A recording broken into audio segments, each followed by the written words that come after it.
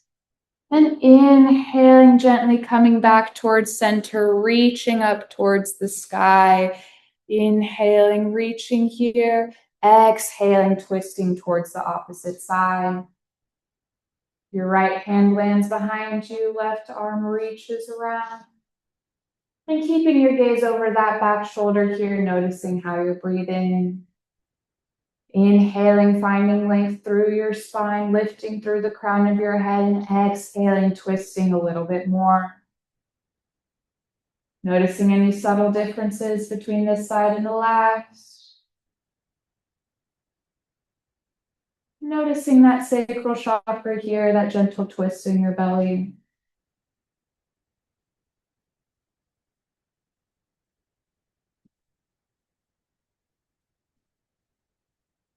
Taking another deep breath in, coming back towards center, reaching your arms up towards the sky, and exhaling, gently shaking out all that here, coming back down towards center. Then coming into a tabletop position, into that cat-cow. So grounding your hands here beneath your shoulders, knees beneath your hips, whether you're pressing down through the tops of your feet or tucking your toes under for more grounding nature. Finding yourself here in that tabletop, pressing through your palms, finding space here between your shoulder blades. Then inhaling, dropping your belly, rolling your shoulders back, lifting your gaze up towards the sky. Exhaling, gently rounding here, starting with the base of your spine, slowly tucking in here. Your gaze comes last towards your navel. Inhaling, cow pose, rolling your shoulders back, trying to keep your gaze coming up last. Exhaling, following that rounding of your spine here, starting with the base of your spine and bringing your gaze down last. Following with your own breath now, letting your breath guide your movements here. Noticing your breath move through your spine here, through each vertebrae, moving all the way through your body.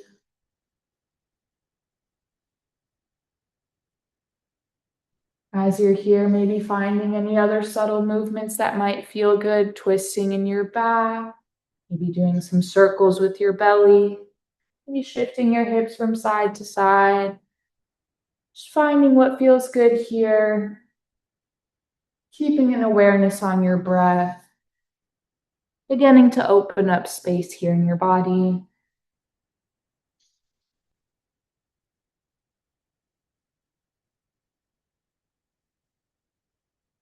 And taking another round of cat-cow, moving at your own pace. As you're ready, meeting back in this tabletop position, still pressing through both your palms, finding that space here between your shoulder blades, then grabbing your blocks here to plant beneath your palms, giving yourself some more lift here from the earth, but grounding your hands here into your palms, really grabbing all the way around. As you're here, pressing your hands here into your palms, keeping that space between your shoulder blades, grounding here through your knees, maybe pressing through the tops of your feet. Noticing that strength within you, noticing your core here. Then gently sending that right leg out, grounding through the outside edge of your right foot, opening up your hip here. Still grounding through both your palms here, and grounding through that left hand as you inhale, your right fingertips reach up towards the sky, opening up. Exhaling, feeling like you're threading the needle here, just extending those fingertips towards that opposite side. Inhaling, reaching back up here, following your fingertips with your gaze. And exhaling, threading, still following your fingertips with your gaze here. Inhaling, following your own breath now, opening up, keeping up open here. Exhaling, closing in, noticing how you're feeling, following your breath and following your fingertips here. Moving slowly, feeling our breath as a cycle, finding that fluidity through your inhale and exhale.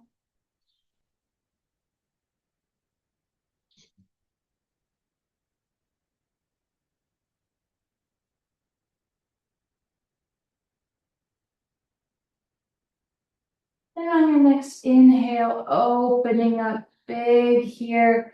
Exhaling, gently lowering that right hand back down to your block. Sending that right leg back and around, meeting back in that elevated table.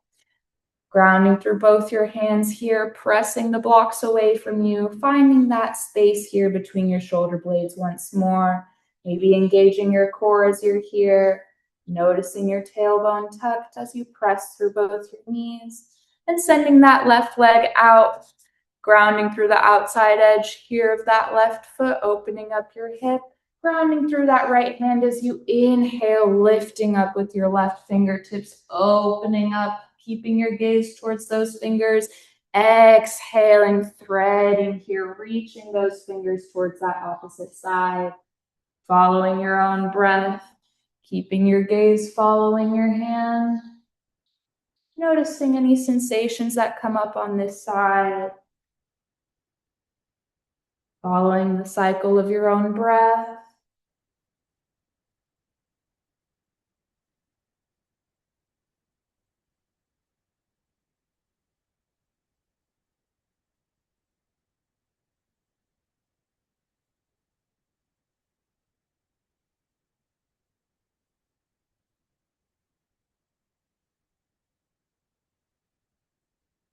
And taking one more round.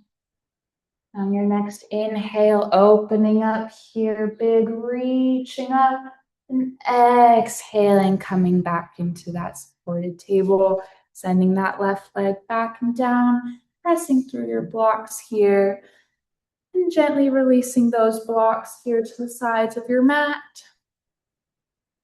Grounding your hands here into the mat, spreading all 10 fingertips, grounding through those palms, keeping that space between your shoulder blades.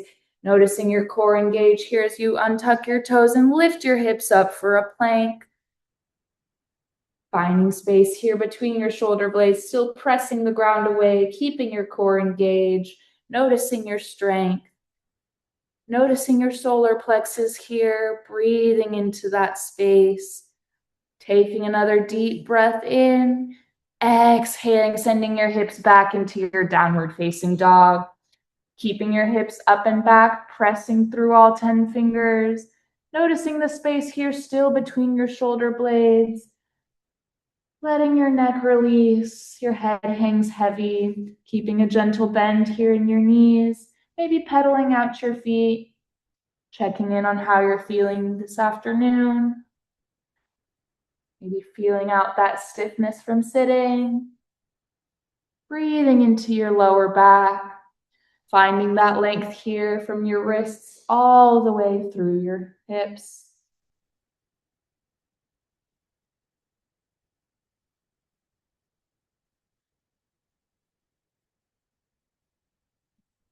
Then as you're here in this downward facing dog, inhaling, your right leg rises up towards the sky. Exhaling, knee to nose. Inhaling, kicking your heel out. Exhaling, bringing that foot all the way through your hands. Gently planting here as you lower down that back knee, coming into a low lunge. Letting your hands rest here on the earth. Maybe bringing those blocks here to support. Letting your chest rest here into your legs, finding that support here. Noticing as you breathe. Noticing that support from your leg, grounding down into the earth. Keeping your gaze down towards your feet here, keeping your chin tucked, and finding a gentle lift here from your body, inhaling and rising up. Hands stay on your hips here for your low lunge, keeping your hips in line with one another, finding that strength and support through your abdomen, through your spine, all the way through the crown of your head. Grounding through that rooted foot. Inhaling, reaching your arms up towards the sky.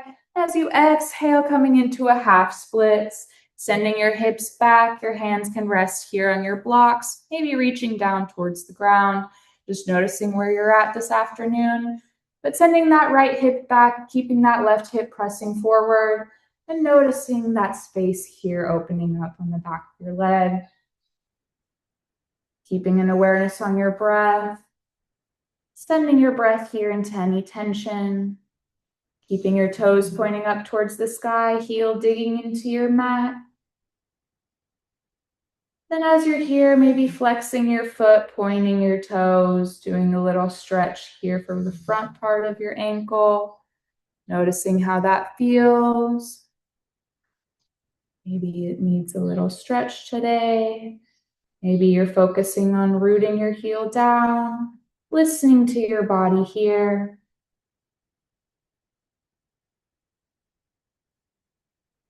And on your next inhale, gently planting your foot back here and rising back into your low lunge.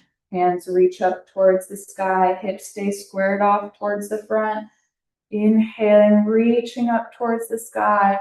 Exhaling, hinging your hips, half splits. Moving with your breath here, reaching your fingertips back. Inhaling, reaching up towards the sky, sinking your hips for that low lunge. Exhaling, hinging back for your half splits. Sending your fingertips back here, maybe wiggling your fingertips as you inhale, coming up, rising up, wiggling those fingertips up towards the sky. Exhaling, hinging back here, still shaking out your fingers towards the back of your mat.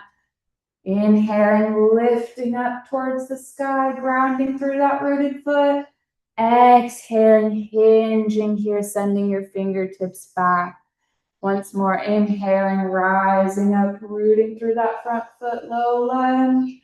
Exhaling, half split, staying right here for a few breaths. Whether you want to extend your fingertips towards the back of your mat or let your hands rest on your blocks or your mat here. Listening to your body, noticing how you're feeling. Noticing how that fluid movement maybe changed how you perceive this posture. And taking another deep breath in as you exhale, planting down that front foot. Bringing your blocks here, supporting on each side of your foot. Grounding your left hand here next to that rooted foot. And inhaling, reaching your fingertips up towards the sky as you twist towards your leg. Twisting towards your leg here, opening up your front body, reaching towards the back of the mat. Inhaling fully. Exhaling, dropping your hand back down towards the foot. Whether your hands land here on your blocks or right on your mat, untucking your back toes, gently sending that right hip back. Inhaling, tripod down dog, and exhaling back into your downward facing dog. Maybe pedaling out to your feet here. Noticing how that right leg compares to the left. Still noticing that length from your wrists all the way through your hips. Letting your shoulders broaden. Maybe breathing into your back body. And inhaling, your left leg rises up. Exhaling, knee to nose. Inhaling, kicking your heel out. Exhaling, bringing that foot through your hands and planting down. Lowering that back knee here. Finding support here, grounding through that rooted foot. Keeping your hips in line. And gently rising up here into that low lunge.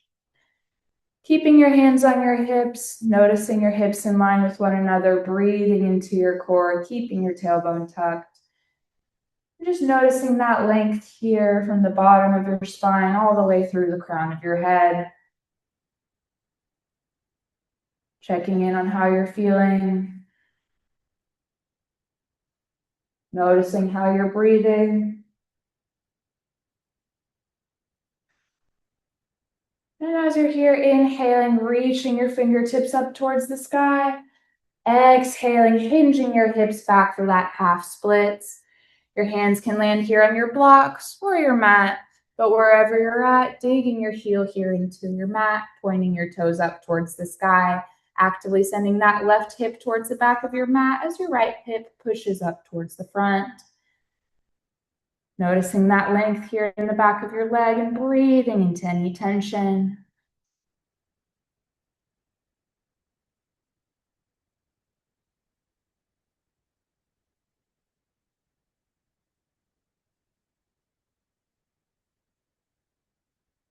Moving with our breath now as you inhale, grounding through that rooted foot, lifting your fingertips up towards the sky, sinking your hips. Exhaling, sending your hips back, half splits, fingertips reach towards the back of your mat. Inhaling, rising up, fluttering your fingers up towards the sky here. Exhaling, sending your hips back, sending those fluttering fingers towards the back. Inhaling, rising up, grounding through that rooted foot, lifting up. Exhaling, hinging here, still playing with your fingertips. Inhaling, rising up into that low lunge, sinking your hips. Exhaling, hinging back. And one more round, inhaling, rising through front, lifting your heart. Exhaling, sending your hips back one last time for a half splits. Breathing here for a moment, whether your hands land here on your blocks or for a little balance challenge, reaching those fingertips towards the back of your mat.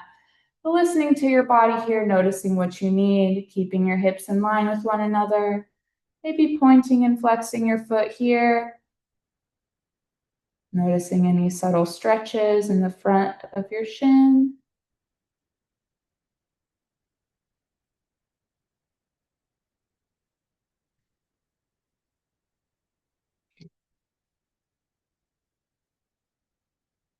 And taking a deep breath in fully as you exhale, planting that front foot down, bringing your blocks up to plant next to that foot here, grounding your right hand here on that block next to that left foot, and inhaling your left fingertips, reach up, opening up here.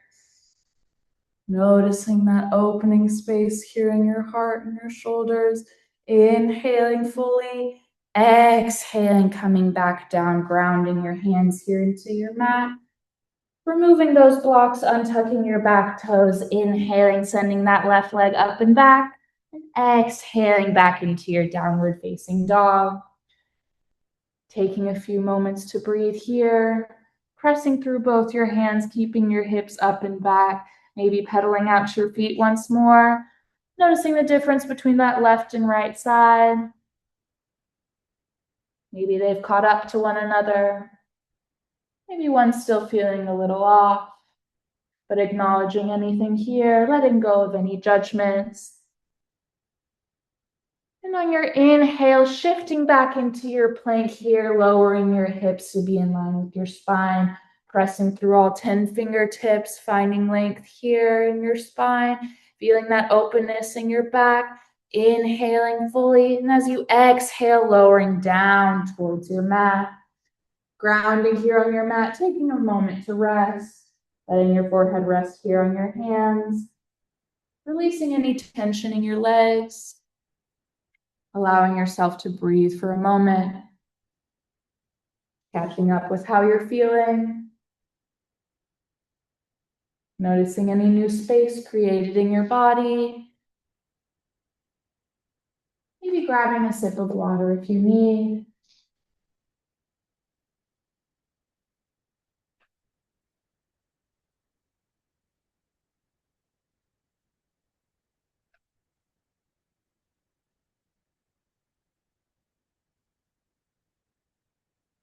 As you're here coming into your Sphinx pose, so bringing your elbows down your back, making sure your forearms are pressing down here into your mat here.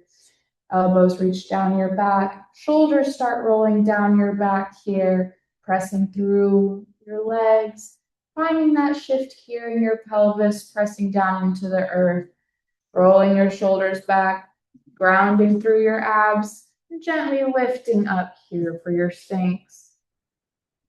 Noticing your spine long, reaching down towards your feet, noticing your shoulders roll down your back and grounding into the earth.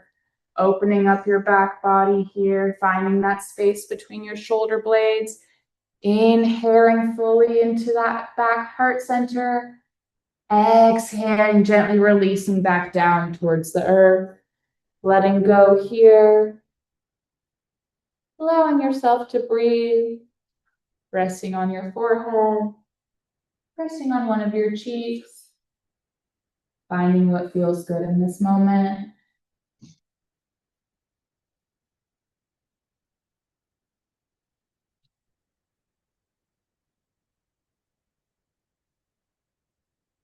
And coming back for another Sphinx, grounding through your forearms here, rolling your shoulders down your back, pressing through your elbows, letting your thighs become heavy and gently lifting up here.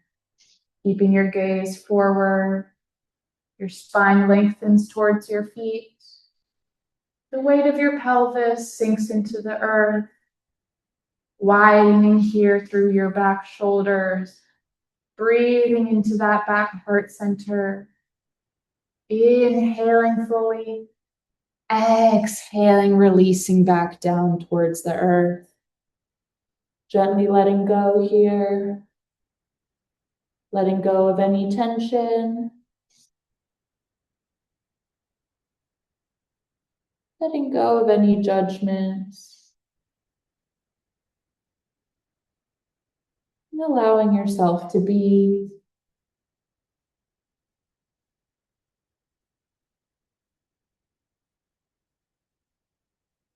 And bringing your hands here next to your ribs, planting your fingertips down into the earth, keeping your elbows down and back, rolling your shoulders back, maybe lifting up here all the way up into an upward facing dog, or just sending yourself back into your downward facing dog as you're ready, pressing your hips up and back, keeping that length in your spine, keeping a generous bend here in your legs, keeping an awareness on your breath,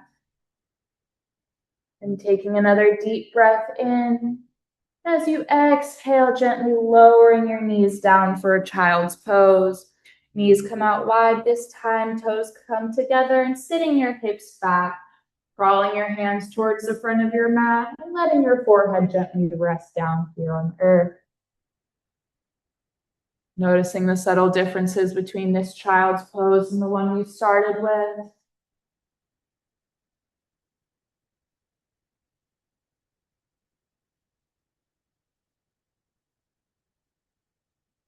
Still noticing that length in your spine. Sending your hips down towards the earth. Rooting through your third eye here.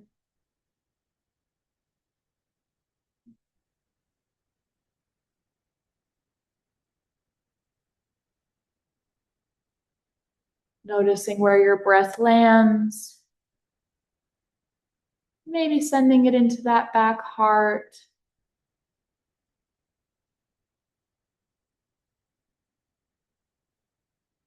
Feeling your breath expand over your back here. Feeling your breath hold you in this child's pose.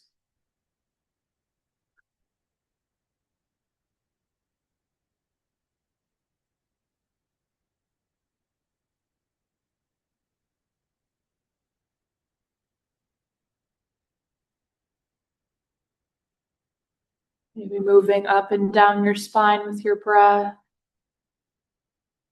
Curling your roots towards the earth. following the length of your spine all the way through your third eye, grounding here.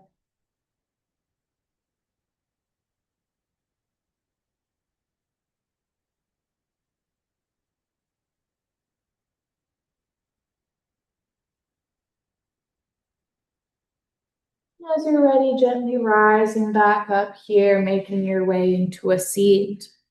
Grounding through your sit bones, extending your legs long towards the front of your mat. Making sure to ground here evenly through your sit bones. Finding that length here in your spine. And inhaling, reaching your fingertips up towards the sky here. Exhaling, forward fold. Coming into this seated forward fold. Keeping your knees as bent or as straight as you'd like. A little more bend allows for some more length in your back. But breathing deeply, noticing where you're at. Letting your hands rest here on your calves, your ankles, maybe around your feet. Wherever you're at, letting your upper body rest heavy here into your legs.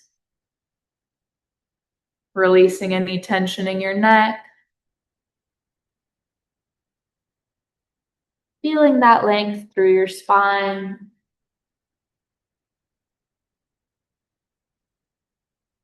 Feeling that containment here within this posture.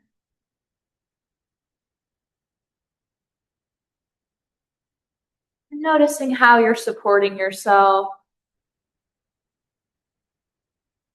through this posture, through your breath, through your presence in this moment.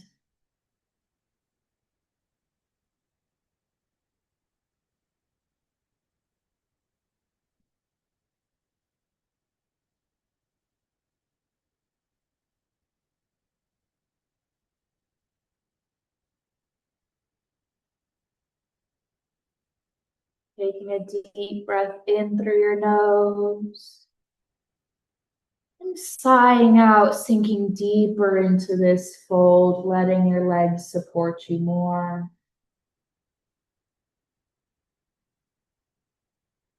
And on your next inhale, gently rising up one vertebrae at a time, keeping your chin tucked in, letting your shoulders roll back, and your gaze comes up last. And bringing both your knees gently here into your chest, giving yourself a little hug. And slowly making your way here onto your back, keeping your knees in, gently rolling down. Keeping your knees tucked into your chest here, giving yourself a little hug, wrapping your arms around, and gently rocking around here for a moment, massaging your back.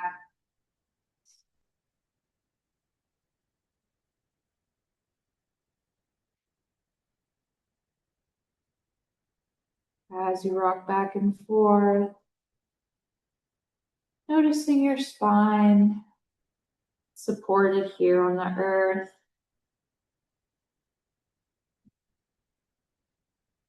Noticing the safety you feel within yourself here.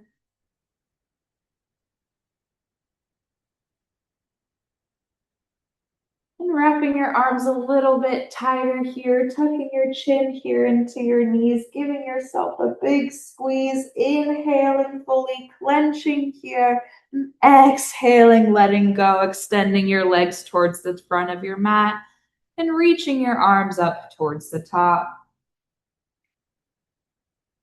Reaching your fingertips towards the top of your mat, letting your legs rest here at the bottom of your mat. And bringing your left ankle towards that left corner of your mat here. Crossing your right ankle over the left. Then gently grabbing your right wrist here with that left hand as you gently tug here towards that left corner of your mat. Feeling that lengthening here through your side body on the floor. Breathing into your side ribs.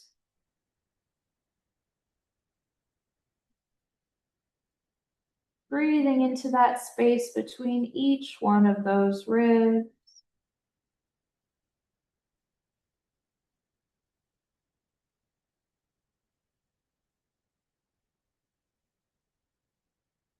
Releasing that hold if you're holding on too hard. Just keeping a gentle grasp there. Allowing your legs to relax. Noticing your side body opening up in this gentle posture. Finding length through that right side.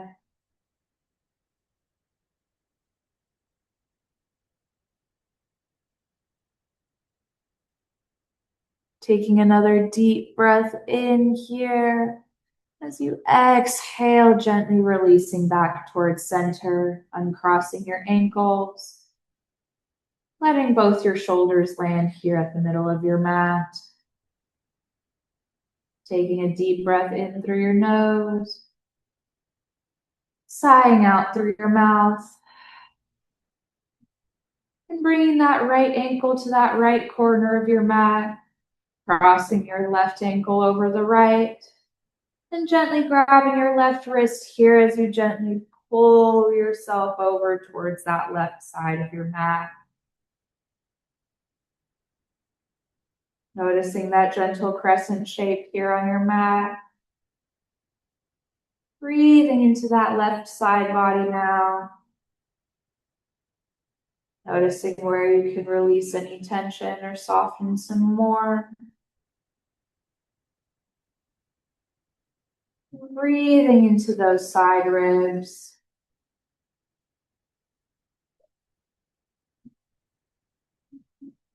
Feeling that left side open up.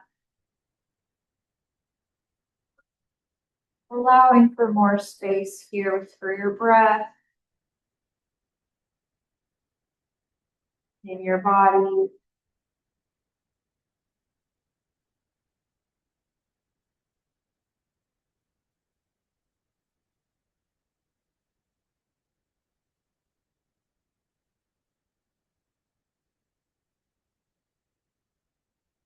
Allowing your body to be heavy here.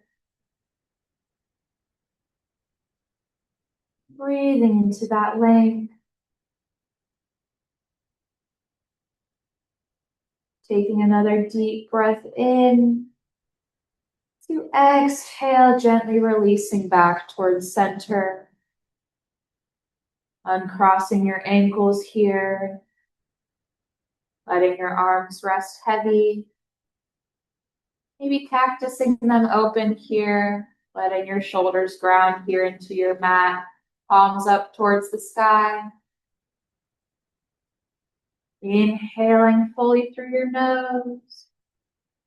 And sighing out through your mouth. And grounding your feet here into your mat. Pressing your feet here beneath your knees, keeping them about hip-width distance apart. Tucking your tailbone to ground here into the mat as well, noticing your lower back grounding into the earth. Breathing into that center, sending your breath here into that sacral.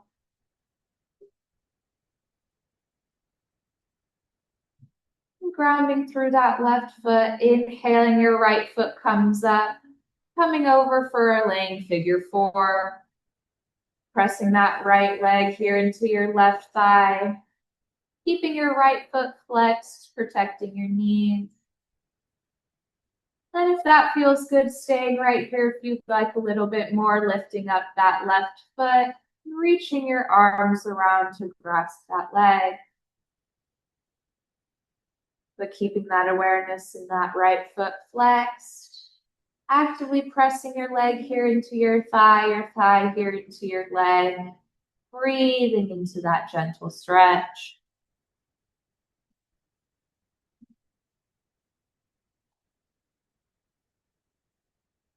Noticing your spine grounding into the mat.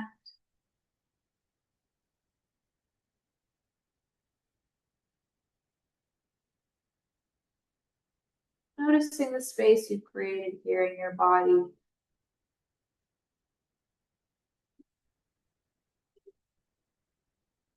And if that left foot is up in the air, gently releasing it back down towards the earth, still keeping that engagement, pressing your right leg here into the left.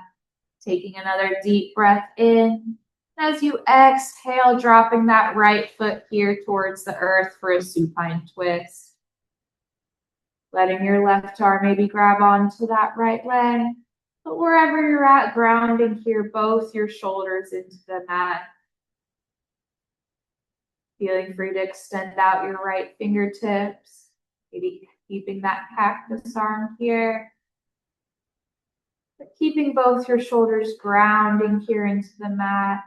Feeling that gentle twist here in your body. Noticing where your breath lands in your body.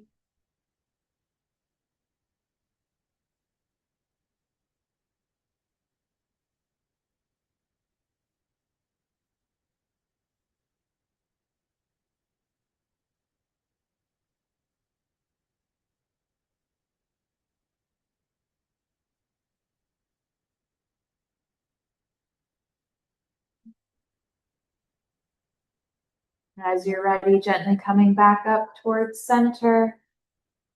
Bringing your knee back up. And letting that right foot land back on the mat. Keeping both your feet about hips width distance apart. Rounding through your lower back here. Breathing into your belly. And grounding your right foot here into the mat. Lifting that left leg up, flexing your left foot. Bringing it on for that laying figure four. Pressing that left shin here into your right thigh, keeping that engagement. Pressing your leg here into your thigh, pressing your thigh here into your leg. Noticing any subtle differences between this side and the last. But if you lifted up that foot from the ground on the last side, lifting it up here, and reaching around for your leg. Keeping that engagement through that left leg. Breathing into any tension.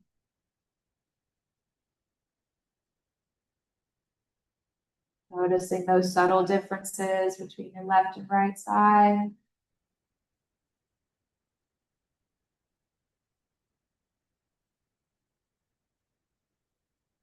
Allowing for those things to be true.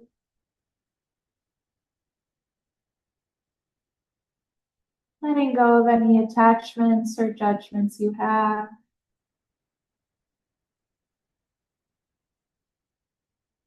Allowing yourself to breathe here into your body.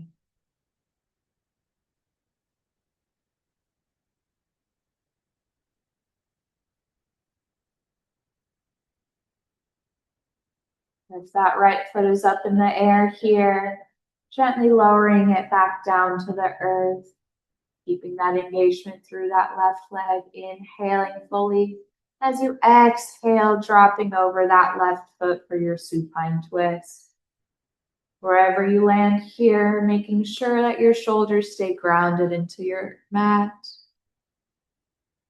Your right arm can rest here on your legs. Maybe your left arm extends out towards that opposite side. Feeling free to send your gaze towards those extended fingertips. Or just keeping your gaze up towards the sky. Maybe you soften your gaze here, close your eyes. And breathe into this twist. Noticing the chakras engaged. Sacral. Maybe your solar plexus. Maybe even your heart gently here. Your shoulders grounding into your mat. Let your heart open towards the sky.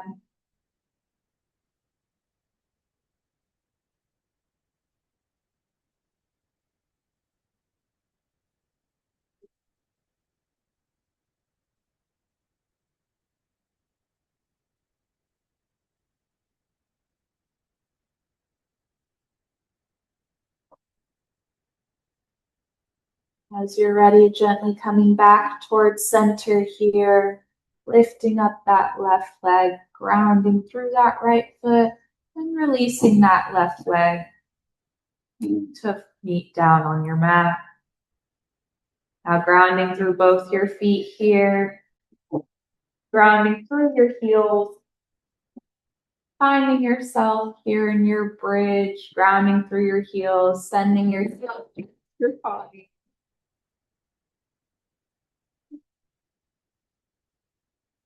Ignoring the pups here as they've just figured out that they are mowing the lawn outside.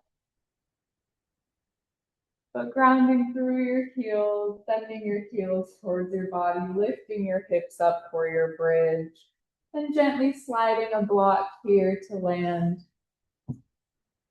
beneath your sacrum, and then gently lowering here. Your hips land on that block, keeping your hips elevated, your shoulders grounded, your fingertips still pointing towards the front of your mat. Oh, Molly.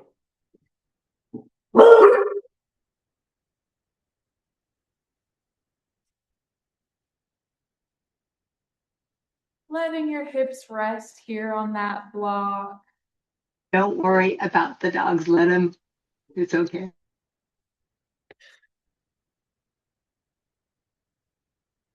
And breathing deeply, noticing that support here.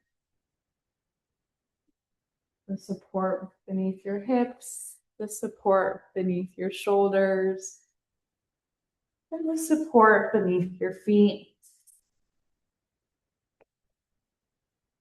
Allowing yourself to let go of any tension. And if you're here, maybe staying right here if this feels good.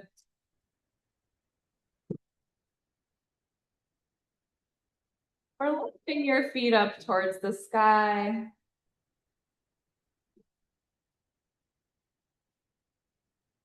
Sending your legs up the wall. Feeling that energy drain back towards your heart center.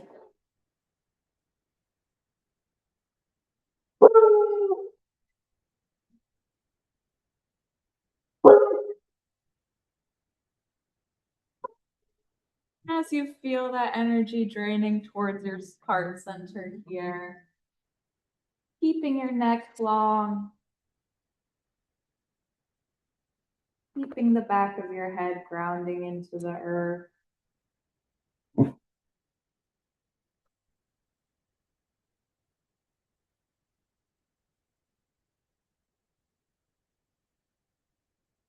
Taking another deep breath in.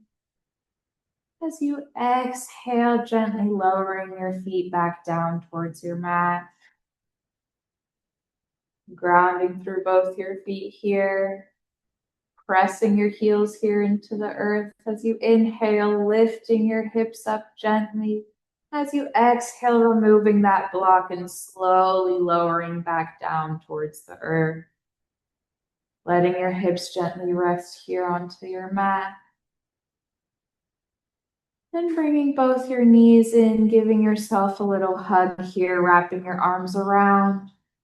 And as you're here, feeling free to rock around, massaging your lower back.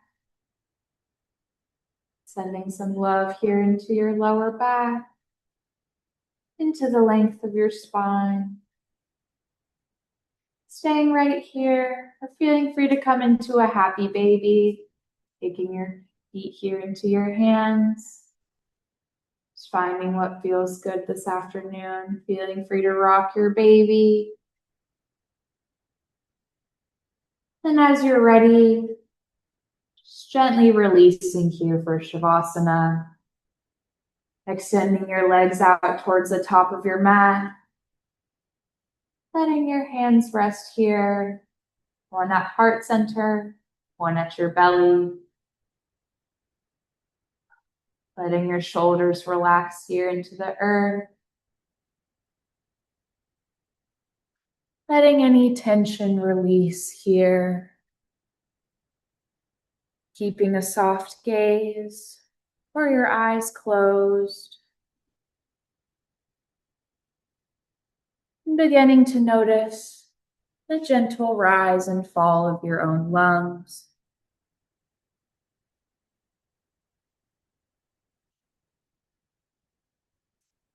As you inhale, softening your brow.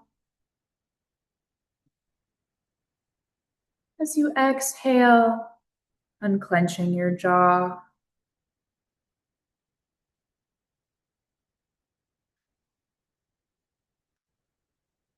Allowing your body to settle into the surface beneath you. Letting your palms rest here on your body, on your heart center and your belly. Knowing that you are safe in that heart center and belly, through the chakras, through that vagus nerve,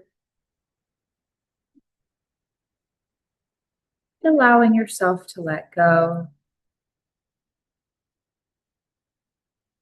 Inhaling fully, and exhaling completely, letting gravity pull you into your mat. Acknowledging that there is nothing you need to do right now, nowhere you need to be, no version of yourself you need to perform. This time is yours. This breath is yours. And this body, this miraculous, intelligent, living body is yours. Together, we will travel through the 7 energy centers of the body, moving through the chakras, the places where your life force gathers, speaks, and waits to be heard. As we begin, just noticing where you are, the weight of your body, the support of the ground beneath you, the rhythm of your breath, the sounds around you softening as you turn your attention inwards. Beginning at the foundation. Bringing your awareness all the way down to the base of your spine, noticing your tailbone, your sitting bones, the very ground of your being. Imagine here at the root that your spine extends downward, not as a bone, but as the trunk of an ancient tree. And from that trunk, roots begin to grow. Slowly, steadily, they reach down through the floor, through the layers of earth, winding through the soil and stone, drinking from underground rivers, and anchoring themselves in the very core of this living planet. Noticing you are held, you are rooted, and you belong here. Feeling warmth beginning to gather at the base of your spine, a deep, steady, ember red glow. Like the earth itself is breathing warmth back up into you. Let it spread across your hips, your lower back, the backs of your thighs, grounding, stabilized, and safe. This is where your story begins. Before language, before memory, before you knew your own name. Your body was already learning whether the world was safe. Whatever that learning held, whatever the roots absorbed, you survived it as you are here.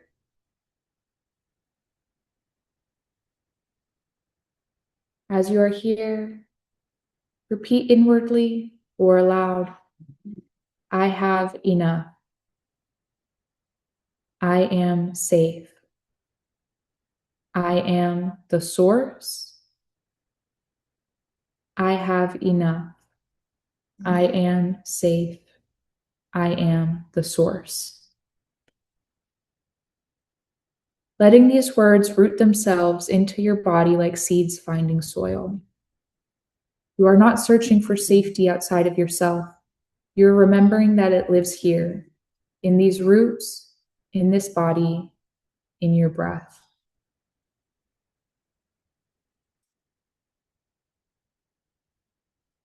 Gently moving your awareness now to that belly center, about 2 inches below your belly button, the sacral center, the seat of your creativity, your emotion, your fluid feeling self. If the root is earth, the sacral is water, and water, when it is healthy, moves. It is not stagnant.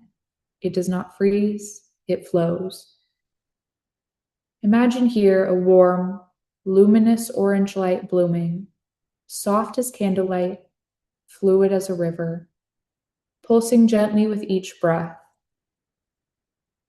With each inhale, the light brightens. With each exhale, it ripples outwards.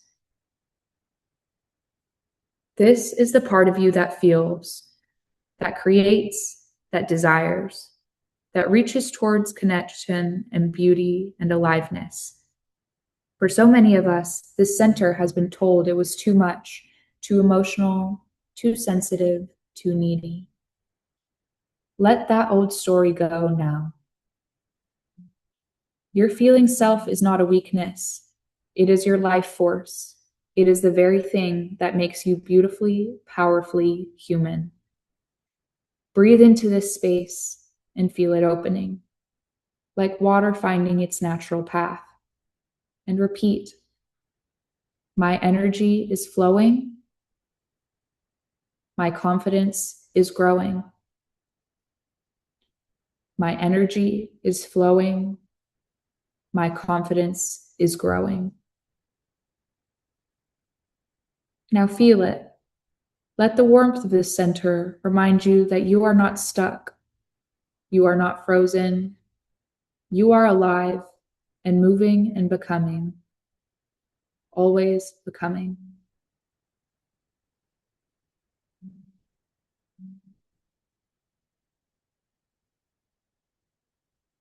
Now rising up towards the space just above your navel, below your lower rib cage, your solar plexus. The fire center, the home of your personal power, your will, your sense of self in the world. Here lives the part of you that knows what it wants.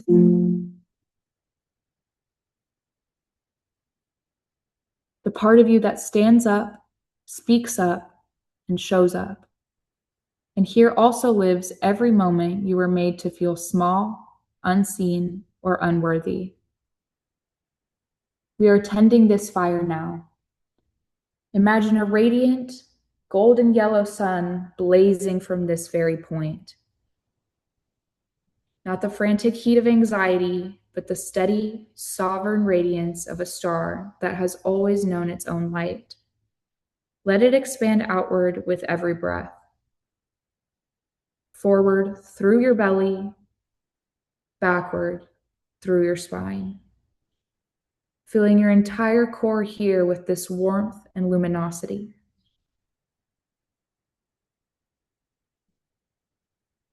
You do not have to earn your place in this world.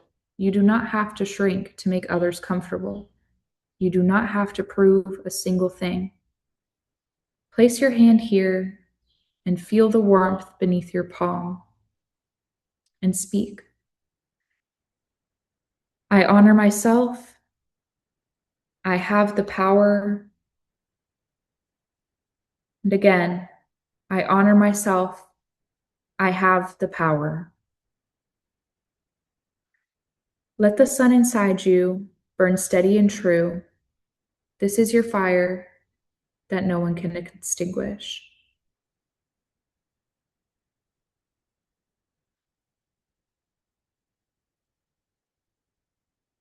Now bringing your awareness to the center of your chest, your heart space, the place where the earthly and the infinite meet.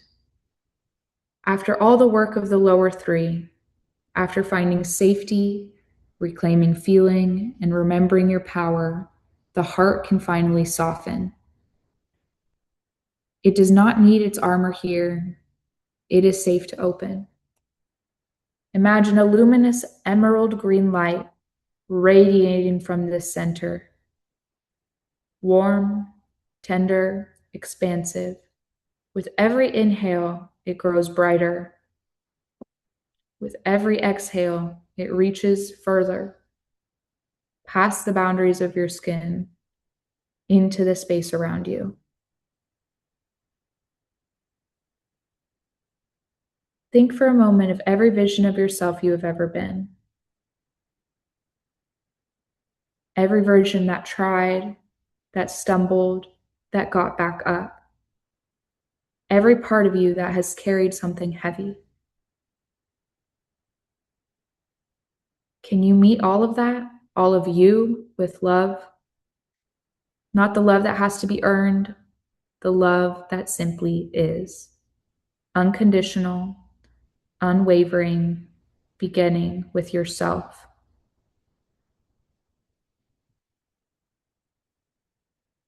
Inhaling here. Exhaling, letting go.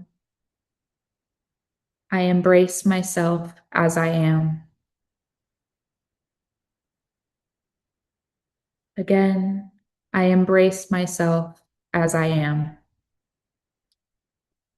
Let the heart be as wide as it wants to be.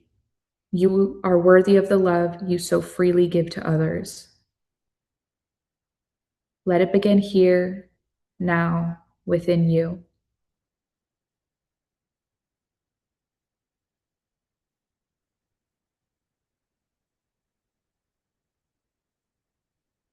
Moving up, softening your jaw, unclenching your teeth, letting your tongue rest gently in your mouth, bringing your awareness to that throat center, the center of your truth, your voice, your expression.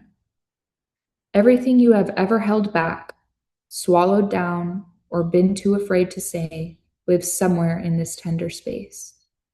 A soft, clear blue light begins to glow. Noticing that cool and clarifying,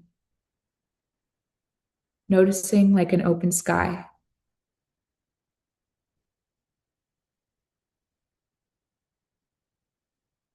This space loosens whatever has been held tight, creating new space for what is true to finally move freely. Your voice is not just the words you speak aloud. It is how you move through the world, what you create, what you allow yourself to be known for, and it begins with the courage to be honest. And that starts with yourself. Breathing into your throat here, noticing it open, and saying to yourself, I feel what I say what I feel. Once more, I feel what I say what I feel. Your truth is not too much. It is exactly enough. Speak it, live it, and let it be free.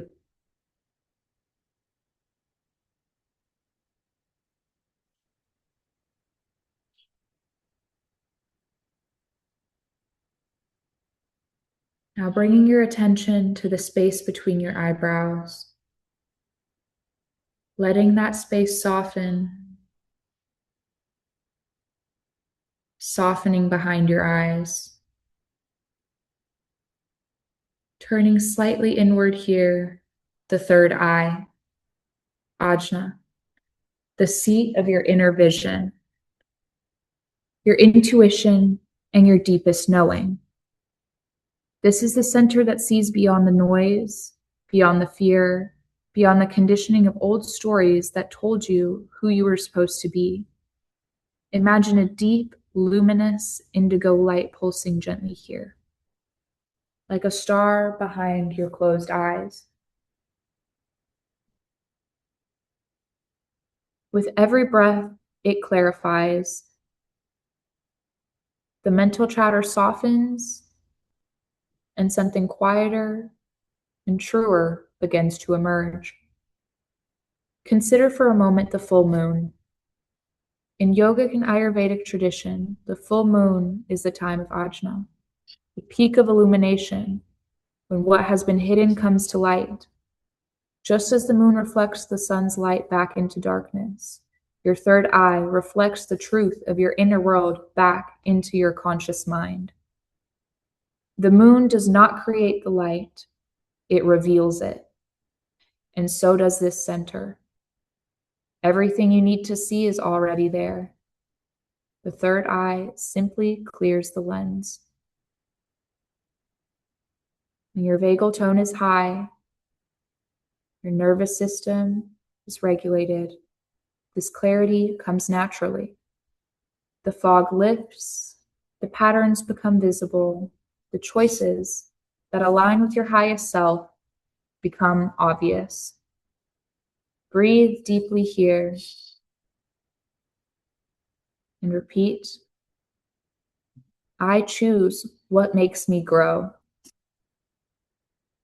Again, I choose what makes me grow. Trust what you see. Trust what you know. Your inner vision has never led you wrong. Only the fear layered over it has. Let the moon be your mirror, and let the truth illuminate itself.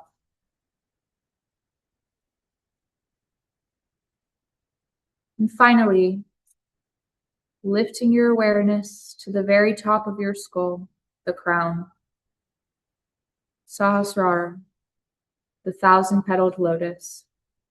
There is nothing to do here, nothing to figure out, nothing to achieve. Simply arrive. Imagine a luminous violet and white light blooming from the crown of your head, reaching upward like a lotus opening toward the sky and simultaneously cascading back down through every chakra you have just visited, washing each one in light, root to crown, earth to heaven, body to spirit. You are not separate from the divine, and you never were. Every breath you have taken, every wound you have survived, every moment of love you have given or received, all of it has been part of something so much greater than what the mind alone can comprehend. Feel that connection now. Let it move through you like a current. Let the boundaries between where you end and where everything else begins soften, just for this moment.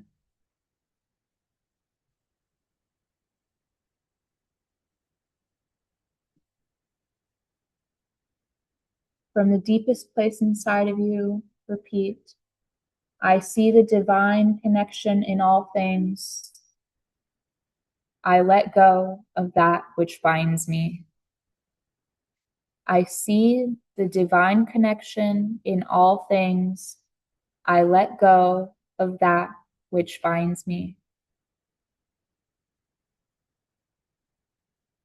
Allow yourself to breathe, receive, and rest here in this moment. Noticing you are rooted, fluid, powerful, loved, honest, clear, connected. You are whole.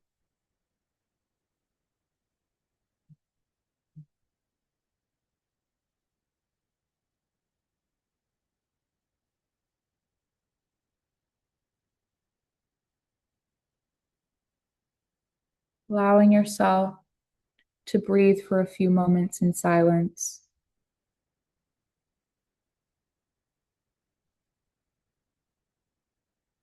allowing yourself this rest,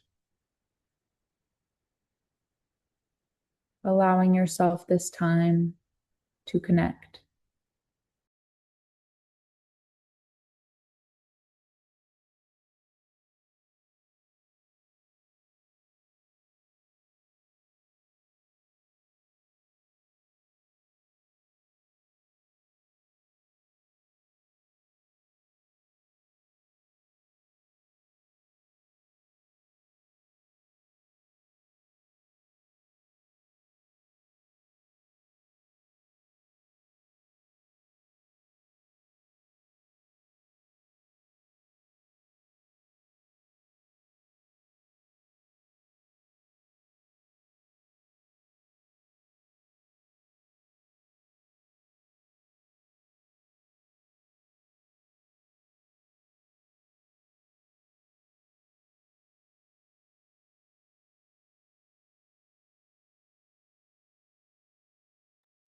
Beginning to gently bring your awareness back into your body here, wiggling your fingertips, finding small movements here in your toes.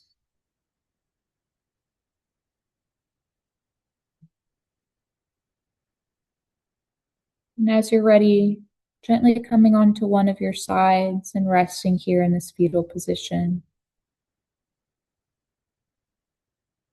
Noticing the safety and security that you can cultivate within you.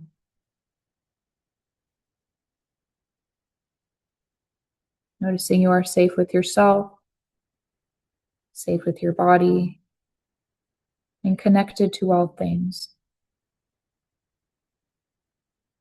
And as you're ready, gently lifting yourself here into a comfortable seat, keeping a soft gaze or your eyes closed.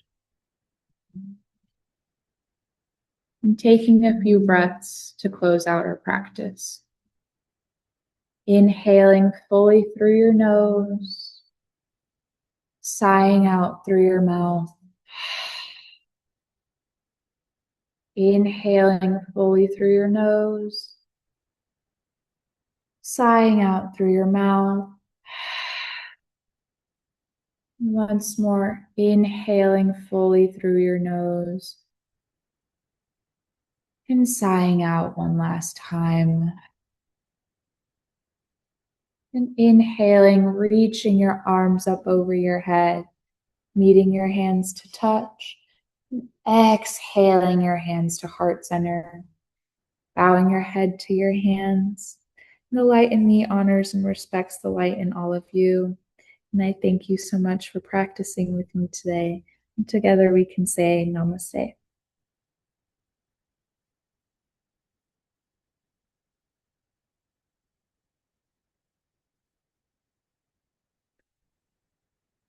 I'm sorry about all the background noise.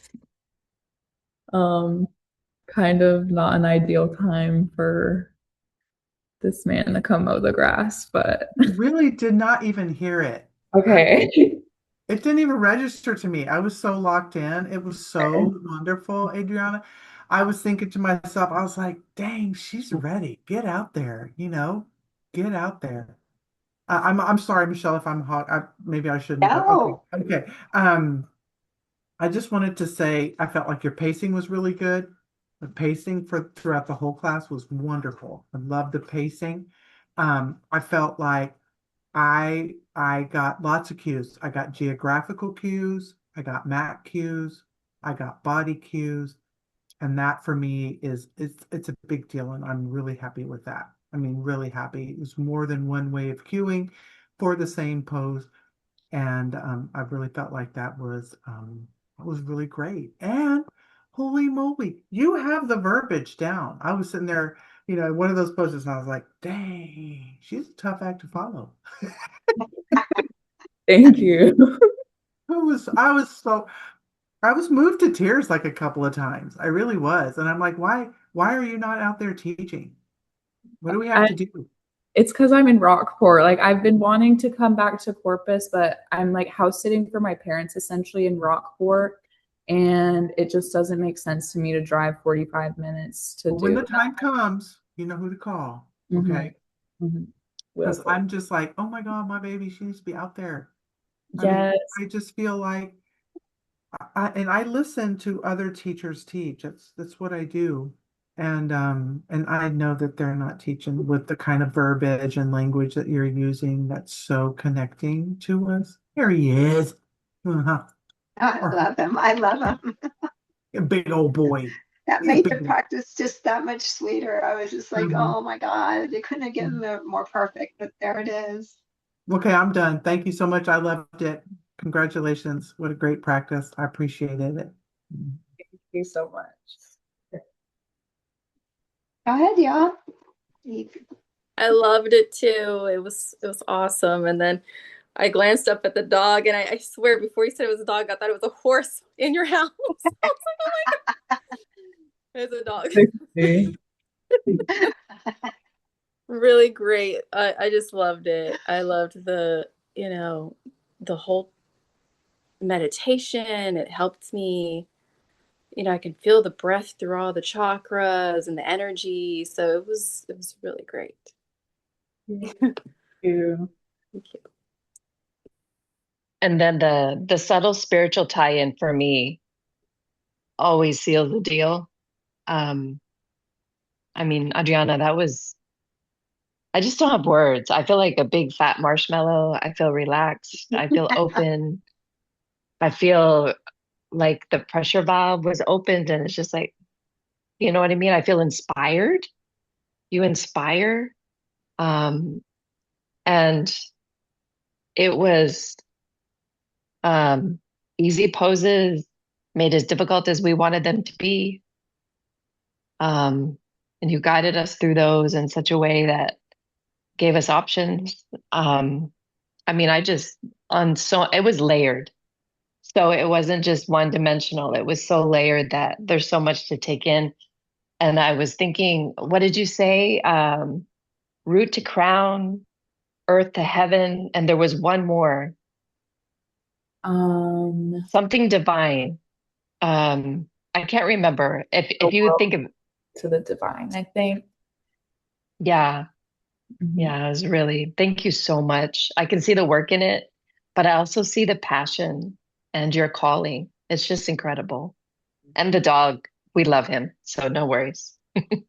Yes, Blue. What a perfect name too.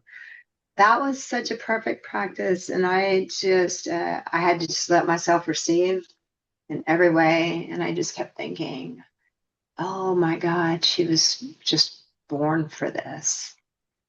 And you can't let anything get in your way because this is, mm, so just, oh my God, you can't not do this. And it's like I feel like my job is done. Yeah, it was it's a nice feeling to just be able to go, okay, there it is, and know that that is all that, from here it goes, God willing, wherever it's meant to be. But Rockport needs yoga real bad out there, and they've got like little gyms that are always looking for something. So, but either that or just, I don't know, you just let your follow your heart, and um, use the tools for yourself, and then develop the language of how you're going to walk people through this journey home. Um, it's gonna, I don't have to say anything. You got this. On your workshop, in the PowerPoint, it was amazing. Slow down a little bit on that part. Your practice was perfectly spaced. There was so much great information there that it's like, it's so people, we feel like, oh, we're going, but it's not enough time for people to get it. And there was so much that they want to get there. So just slow that part down. Um, and I mean, it was great. Yeah. Anything that you need, let me know, and I can work with you. You got this. There's nothing I can say. It was like, Because all a parent could want is their child to be from where you are so much better. And so I feel happy. Anything else, you guys? I don't know that I could even do anything after this. I think we're good. What do y'all think? And I think that tomorrow Gretchen's going to open us up. We're going to have our meditation. She's going to do her project presentation. We have a couple more things, but it's going to be stuff y'all want to do is the fascia and all of this, and it's the final tie-in. So we'll have a great day tomorrow. I'm so in awe of you guys. Thank you for being here. And anything comes up, just text me, let me know. But otherwise, we'll see y'all. I'll send you the link now for Sunday. So you'll get a text from me. All right. Bye, loves. Thank you. Thank you.